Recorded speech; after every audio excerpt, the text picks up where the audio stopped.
अस्सलाम वालेकुम, मेरा नाम फवाद अहमद है और आप मेरा चैनल नेक्सस कंसल्टेंट देख रहे हैं। स्टूडेंट के काफ़ी सारे मैसेज आ रहे थे। हमने इंटरव्यू रिगार्डिंग भी वीडियोस बनाई थी, कॉलेजेस रिगार्डिंग भी, कोर्सेज रिगार्डिंग भी बनाई थी और कुछ स्टूडेंट के क्वेश्चन थे, बल्कि काफ़ी सारे स्टूडेंट्स के क्वेश्चन थे कि आप SOP पे वीडियो बनाएं कि SOP हमने कैसे एम्बेसी के लिए हमने SOP लिखनी है और SOP में कौन सी चीज़ें हमने प्रॉपर किस सीक्वेंस में लिखनी है और क्या SOP में प्रॉपर हमने लिखना है कि जिससे वीज़ा ऑफिसर कन्विंस हो जाए। तो डिटेल में हम बात करेंगे कि SOP क्या है और SOP को किस तरह आपने एम्बेसी के उसके मुताबिक एम्बेसी के मुताबिक आपने कैसे SOP लिखनी है। तो इससे पहले अगर अभी तक आपने हमारा नेक्सस का चैनल सब्सक्राइब नहीं किया, हमारे चैनल को सब्सक्राइब करें और बेल आइकन को प्रेस करें ताकि आने वाली वीडियोस आप तक डायरेक्ट पहुंच जाएं। तो स्टार्ट करते हैं हम कि SOP क्या है। SOP का मतलब है statement of purpose. Statement of purpose का मेन मकसद ये है कि इसमें आप अपनी सारी डिटेल लिखते हैं, जो भी आपके बारे में होता है, जो स्टार्ट से लेकर अभी तक जो आपने किया हुआ होता है, और अगर जिस कोर्स के बारे में और जो प्रीवियस स्टडी है या फ्यूचर कोर्स जिसको जो आप पढ़ने जा रहे हैं उसके बारे में आप अपनी डिटेल इन्फॉर्मेशन एम्बेसी को देते हैं ताकि वीज़ा ऑफिसर आपकी स्टेटमेंट ऑफ पर्पस देख के उसमें उससे सारा उसको उसकी जजमेंट आपकी जजमेंट हो जाए कि आपका क्या मेन एम है ऑस्ट्रेलिया जाके स्टडी करने का। जिस भी कंट्री में आप अप्लाई कर रहे हैं तो आपका मेन एम क्या है। तो कुछ सबसे पहले तो कुछ यूनिवर्सिटीज़ या कुछ कंट्रीज़ ऐसे हैं जैसे UK और USA और ऑस्ट्रेलिया की भी जो यूनिवर्सिटीज़ हैं, तो ये सारी आपसे पहले खुद SOP लेती हैं स्टेटमेंट ऑफ पर्पस। अगर वो कन्विंस हो जाते हैं तो उसके बाद आपको ऑफर लेटर इशू करते हैं। UK की ये है कि UK का एडमिशन टाइम आपको स्टेटमेंट ऑफ पर्पस देनी पड़ती है, उसके बाद आपको वो केस लेटर इशू करते हैं। और ऐसे ही US की आप यूनिवर्सिटी में अप्लाई करते हैं तो आप स्टेटमेंट ऑफ पर्पस भेजते हैं तो वो आपको I-20 उसके बाद इशू करते हैं। ऑस्ट्रेलिया में भी अगर आप यूनिवर्सिटीज़ में लेवल 1 यूनिवर्सिटीज़ या लेवल 1 कॉलेजेस में या लेवल 2 कॉलेजेस में अप्लाई करते हैं तो आपको उन्हें भी स्टेटमेंट ऑफ पर्पस देनी पड़ती है, अपने प्रॉपर गोल्स बताने पड़ते हैं, उसके बाद वो आपको COE वगैरह इशू करते हैं। तो उसमें जब आप कॉलेज को अपनी स्टेटमेंट ऑफ पर्पस प्रोवाइड करते हैं तो उसमें आपको सिर्फ कोर्स के बारे में या अपने प्रीवियस स्टडी जो की हुई उसके साथ जो फ्यूचर कोर्स उसे लिंक करके आप डिटेल बताते हैं, उसमें आपको ज़्यादा डिटेल में नहीं जाना पड़ता। तो जिस टाइम पे आपको COE मिल जाती है, कंफर्मेशन ऑफ एनरोलमेंट, उसके बाद जब आप एम्बेसी में अपना केस फाइल लॉन्च करते हैं तो उससे पहले आपको proper statement of purpose ready करनी पड़ती है जिसमें आपको फुल अपनी डिटेल्स स्टार्ट टू एंड जो भी है आपने उसमें देना पड़ता है। तो सबसे पहले आपको जब SOP स्टार्ट करते हैं तो आपने सबसे पहले उसमें इंट्रोडक्शन देना पड़ता है। इंट्रोडक्शन में आप अपनी फुल डिटेल देते हैं, पासपोर्ट नंबर और आपकी जो भी आपने क्वालिफ़िकेशन होती है वो सारा कुछ आप डिटेल में उसमें बताते हैं।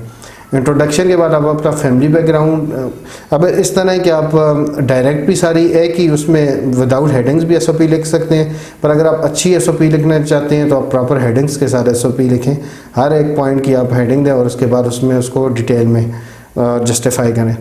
तो सेकंड जब आपका टॉपिक आता है वो फैमिली बैकग्राउंड आता है, जिसपे फैमिली बैकग्राउंड में आप अपनी फैमिली की प्रॉपर डिटेल देते हैं, जो आपकी FRC में जितने भी फैमिली मेम्बर्स होते हैं उनकी सारी डिटेल, आपके फादर के बारे में जो भी आपकी मदर फादर जो बहन भाई सब की डिटेल आप उसमें फैमिली बैकग्राउंड में प्रोवाइड करते हैं।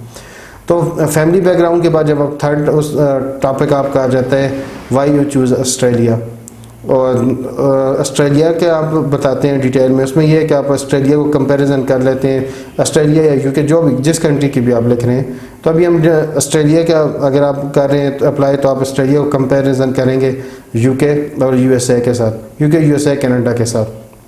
तो प्रॉपर आपने उसको पहले खुद सर्च करने जो भी अच्छी बात है ऑस्ट्रेलिया की उन दूसरे कंट्रीज से, चाहे वो कास्ट के लिहाज आपकी यूनिवर्सिटी फ़ीस है या वेदर, उस मुताबिक आपने उसमें डिटेल में लिखना है कि इस वजह से हमने ऑस्ट्रेलिया चूज़ किया और दूसरे कंट्रीज़ के कंपैरिजन करके UK USA और ये सारा कुछ डिटेल में बताना है। फिर इसके बाद आपके आ जाता है why you choose this course. तो आपने कोर्स के बारे में प्रॉपर डिटेल में जाना है। अगर आपने कोई डिप्लोमा चूज़ किया हुआ है तो डिप्लोमा की डिटेल बतानी है, उसको प्रॉपर कंपेयर करना है अपने प्रीवियस स्टडी के साथ और फ्यूचर में कैसे वो कोर्स आपको हेल्प दे रहा है। और अगर आप मास्टर या बैचलर्स पे जा रहे हैं तो आपने उस डिग्री के बारे में सारा लिखना है कि इस वजह से मैंने ये डिग्री चूज़ की है, इसके बाद मुझे फ्यूचर में इसके जो एडवांटेजेस हैं वो सारा उसमें आपने बताना है। और फिर नीचे आपने कोर्स, जो भी कोर्स चूज़ किया उसके कोर्स यूनिट्स आपने कोर्स यूनिट्स लिखने हैं, वो आप कॉलेज की वेबसाइट पे जाके वहाँ पे देख सकते हैं कौन से कोर्स यूनिट्स हैं, वो आपने वहाँ पे अपनी एसओपी में राइट करने हैं। और कोर्स यूनिट्स के बाद फिर आप आ जाते हैं फाइनेंशियल कैपेसिटी में आपने प्रॉपर फाइनेंशियल कैपेसिटी की डिटेल दे के आपने अपने खुद को फाइनेंशियली जस्टिफाई करना है वीज़ा। ये पॉइंट सबसे मेन है, जितनी अच्छी आप अपनी फाइनेंशियल कैपेसिटी देंगे इतना ज़्यादा आपके वीज़ा पे पॉजिटिव इफ़ेक्ट पड़ेगा। तो फाइनेंशियल कैपेसिटी में आपने डिटेल में बताना है जो आपके फादर की इनकम है, अपने सोर्स ऑफ इनकम बताने हैं, चाहे वो जिस थ्रू भी आपको इनकम आ रही है वो आपने प्रॉपर बतानी है। तो ऑलमोस्ट आपको जो इनकम शो करनी है वो 8 to 10 लाख पर मंथ अपनी इनकम शो करनी है। तो उसको आपने खुद देख के जिस थ्रू भी आप वो इनकम बना सकते हैं आपने उसको शो करके वीज़ा ऑफिसर को कन्विंस करना है। और उसके बाद आप अपनी बैंक स्टेटमेंट के बारे में लिखेंगे, आपने जिस बैंक पे रखा है वो अकाउंट नंबर दे के जितनी स्टेटमेंट है वो सारा आपने उसमें फाइनेंशियल कैपेसिटी में लिखना है। और बैंक स्टेटमेंट जो है अपने साथ अटैच भी करनी है जब आप डॉक्यूमेंट्स भेजते हैं। बैंक स्टेटमेंट और उसके साथ अकाउंट मेंटेनेंस लेटर, ये मस्ट आपने अपनी फाइल में अटैच करना है। तो फाइनेंशियल सपोर्ट डॉक्यूमेंट्स के बाद फिर आप अपने आ जाते हैं कैरियर प्लान्स जो हैं वो आपके फाइनेंशियल सपोर्ट से पहले भी आ सकते हैं और फाइनेंशियल सपोर्ट के बाद भी आ सकते हैं। तो फिर आप आते हैं अपने कैरियर प्लान या फ्यूचर गोल्स, कोई भी हेडिंग देके इनमें से। तो उसमें आप जब कैरियर प्लान्स अपने लिख रहे होते हैं तो आपने फिर उसमें अपने कैरियर को प्रॉपर जस्टिफाई करना है कि स्टार्ट आप किस तरह वापस आएंगे वहाँ की स्टडी लेके, वो किस तरह आपको फ्यूचर में कैसे हेल्प करेगी। अगर आप बिज़नेस के बारे में लिख रहे हैं कि आपने अगर वापस आके बिज़नेस करना है तो आपने प्रॉपर अपना बिज़नेस आइडिया जो है वो राइट करना है। जितनी भी डिटेल में आप इंफॉर्मेशन दे सकते हैं कैरियर प्लान्स में आपको देनी पड़ेगी। और वापस आके अगर आपने जॉब करनी है तो आप टॉप की मल्टीनेशनल कंपनीज़ के नाम लिख सकते हैं। गल्फ़ कंट्रीज़ में कोई कंपनीज़ हैं जो ये जॉब ऑफ़र कर रही हैं, आप उनके नाम लिख सकते हैं। तो डिटेल में आपने उनको इन्फॉर्मेशन देनी है अपने फ्यूचर गोल्स की। फ्यूचर गोल्स आपके वीज़ा में सबसे ज़्यादा जो वीज़ा ऑफिसर जिससे बात से कन्विंस होगा वो आपका फ्यूचर गोल्स होगा। अगर आप उसको प्रीवियस स्टडी के साथ मैच करके या डिफरेंट स्टडी के लिए जा रहे हैं पर आप अपने गोल्स प्रॉपर उसको क्लियर कर रहे हैं, आप जैसे हमारा है कि अभी लास्ट वीज़ा लगा है 8 ईयर स्टडी गैप था और स्टूडेंट ने बैचलर्स किया हुआ था। बैचलर्स के बाद वो सऊदी अरेबिया चला गया था, वहाँ से उन्होंने 8 ईयर्स वर्क एक्सपीरियंस लिया और उसके बाद फिर उन्होंने दोबारा मास्टर्स पे नहीं डिप्लोमा में अप्लाई किया। पर अपनी एसओपी में सारी डिटेल दी है कि वो क्यों इस डिप्लोमा को करना चाह रहे हैं, मास्टर्स क्यों नहीं कर रहे और हेल्थ एंड सेफ्टी का डिप्लोमा करने क्यों जा रहे हैं। तो प्रॉपर उन्होंने जस्टिफिकेशन दी है जिस भी आप पे उनको वीज़ा इशू हुआ। इंटरव्यू कॉल आई, इंटरव्यू में कुछ क्वेश्चन हुए तो उन्होंने वीज़ा ऑफिसर को कन्विंस किया तो उनको इंटरव्यू के बाद नेक्स्ट डे वीज़ा उनका अप्रूव हो गया।